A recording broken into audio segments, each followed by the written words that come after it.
logical absolutes, logical absolutes, logical absolutes, and then you say logic is a process of the mind. What you're doing in 6.1 is making an inductive argument. You're saying logic is a process of the mind, and that I would agree as long as we're talking about logic in the sense of the models that we do, the application of these absolutes. And you're saying logical absolutes provide the framework for logic, which I agree with. But then you say, therefore, logical absolutes are conceptual by nature. That is a logical fallacy. To say that the application of X is conceptual, therefore X is conceptual, is a logical fallacy. Okay. So then let me ask you, are you saying then that a logical absolute, such as the law of excluded middle, is not a conceptual reality? I'm saying that that may not make sense. That it depends on what your definition of conceptual is, that's what we're having the struggle with. Of the mind. I would say that absolute is not contingent on any mind, could not be. And when you get to your conclusion, okay, where you get to that logical absolutes are contingent upon the mind of God, that this is actually self-refuting. No, I would disagree, of course. Okay, can God make A not A? No. Why not? Because it would be a logical contradiction. Which means God is subject to the laws of logic, these absolutes. Therefore, he cannot be the author of them. Okay. Last week when I was talking, each time I would start to give an answer, okay, the hosts would jump in and not let me finish. I actually received numerous emails from atheists who pointed out that very issue. I'm not trying to be whiny and complaining, but it really does help when asked a question if I can actually complete the thought. I mean, I'm not trying to be complaining here, but I think I've been pretty fair today, and I'm stopping so that you can do that. I appreciate that. Now, I like the way that you present yourself, because I can tell you're articulate and intelligent, so I like that. But now I forgot where I was actually. But no, God did not author the logical absolutes. They are what we would say. We're jumping way ahead, but what we would say is they are part of His nature and His essence. God cannot make A be non-A any more than God can lie or God can stop being God, because God has a certain nature, and He must operate in a manner consistent with His own nature. Right. This is the Christian worldview. I understand that. So since certain things are just impossible, like a square circle, God cannot make a square circle because it's a logically impossible thing. Right. And the problem here is that what you're saying is that these absolutes exist. And this is the problem with actually the whole argument. Calling this the transcendental argument for the existence of God is to me problematic, because what it really is an argument for why are there logical absolutes. So you construct an argument, and by the way, I understand you didn't construct this, although this version is yours. Tag's been around. An argument is constructed to explain why the logical absolutes are what they are. And in doing so, there are possibilities. And you are excluding the possibility that they simply are what they are, that it is their very nature, that there could be no other way. And then when you get to your conclusion to say they are God, you're either equating God to logical absolutes, which means you're just affirming that logical absolutes exist and are what they are by nature and labeling those absolutes God, or you are claiming that God and logical absolutes are somehow synonymous but not the same, and if that's the case, you've made no argument for the existence of God, you've simply argued for the existence of these absolutes. And to say that it's just a part of God's nature is fundamentally no different from saying that those absolutes are what they are because that's their nature. They couldn't be another way. All right, well, let's back up then. Let's go through the argument. Okay. See, logic does exist. We use it. It's based upon logical principles. We already went over those, the first, second, third laws of logic. The nature of these logical laws are that they are transcendent. They are not dependent upon space and time for their validity. They are conceptual in the sense that they exist in the mind. You cannot go out to a field and dig in a bunch of dirt and find the logical absolute called the law of identity. You cannot freeze them, weigh them, measure their length or the color. It doesn't work like that. Can I pause here for a second? Because I think this is where the first equivocation comes in. It's your show. Well, I just want to make, if you were right on the verge of getting to something important, I didn't want to stop you unnecessarily.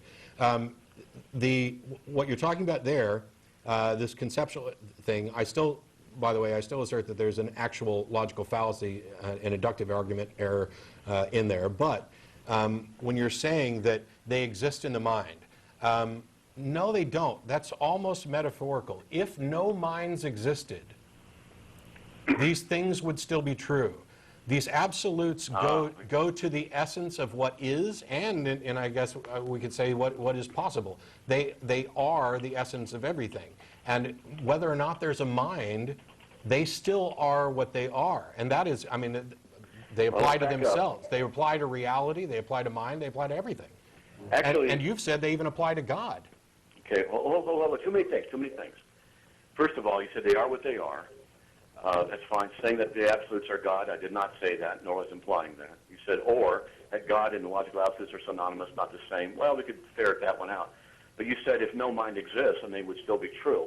Well, that's not a logical statement, because truth is a mental statement. Truth is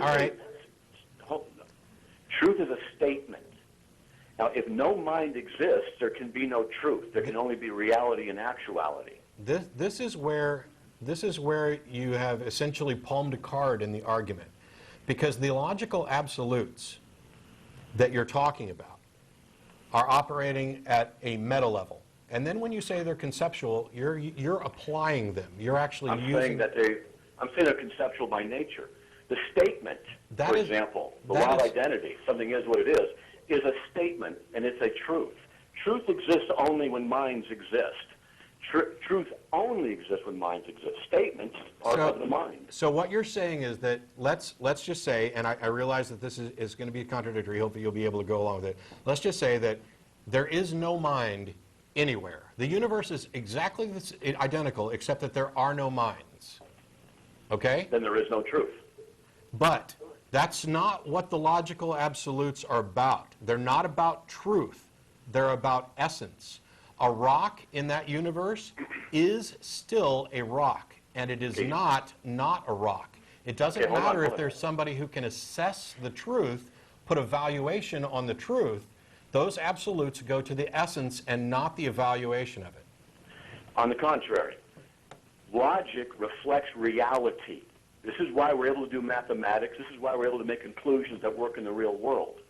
The meta-analysis you're trying to get to is an attempt to distinguish the ontological nature of them from the truth statements of what they are, separate them, which I think is a category mistake on your part, and then say there is no real reality relationship. And obviously that cannot be the case, because we exist in reality, we use them all the time. You're the one... Logical absolutes are statements, and they do relate to truth, because it is true that a statement cannot be both true and false at the same time, because the nature of the second law of logic states a statement cannot be both true and false at the same time. The very nature of the statement of law of logic there deals with the nature of truth, and which contradicts what you said earlier. No, it doesn't. Here's the thing. Yes, it does. Hey, well, okay, then I guess you're right if your only response is to interrupt and say, yes, it does. Is that how that works? Response. But it's not my only response. I gave you a good one. Well, you didn't let me get to respond to this. You're talking about two different things. The statement, X equals S. Yes, that statement does not exist if there are no minds to make that statement. Its truth value is meaningless and pointless if there aren't any minds to assess it. And yet, that's not what these absolutes are. These absolutes are not the statement within the mind. The statements point to the absolutes.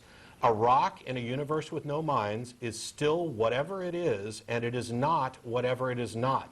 That's the absolute. The statement is not the absolute. And when you say that these logical absolutes are transcendent, that they are not dependent upon matter, that they are not dependent on anything in the universe, and then turn around and say that they are conceptual and that they are our reflections of reality, you are contradicting yourself.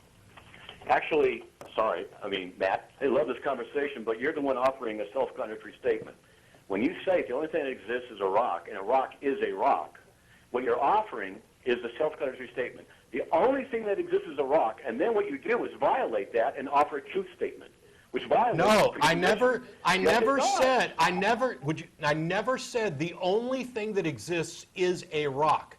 I said in a universe that is identical to this, but in which there are no minds, a rock is still what it is. I did not say the only thing that exists is a rock.